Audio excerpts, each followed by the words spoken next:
We live in very different societies than those in which Christ has had his ministry. And it might seem that he is rendered thereby irrelevant. I mean, some of the things that we need to think about, for instance, popularity of the democratic ideal.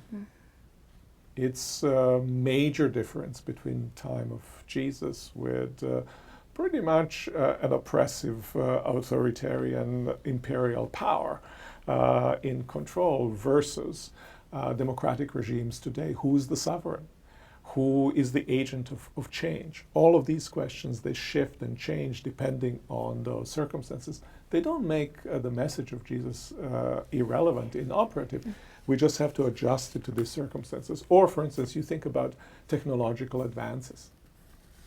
Technological advances are such that there are issues which were not even in the purview of people's imagination that are now central to us.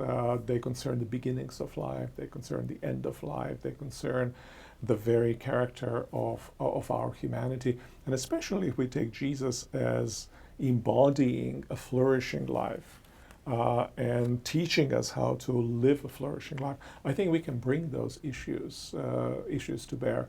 I think what also we need to be aware, maybe in a slightly different way than at the time of Jesus, is, or maybe our times are now more similar to times of Jesus, namely, there was a relatively little room for maneuvering, for influence on larger public realm in the imperial Rome.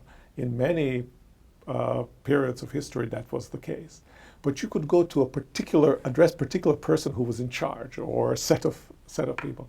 We live in a globalized world where systems are in place so that one person cannot change very much, but you have to change the system as a whole. That makes it very difficult to initiate change. That makes it necessary for us to have patience, to move as much as we can and be able to live with incompleteness, in trust that hopeful outcomes can come.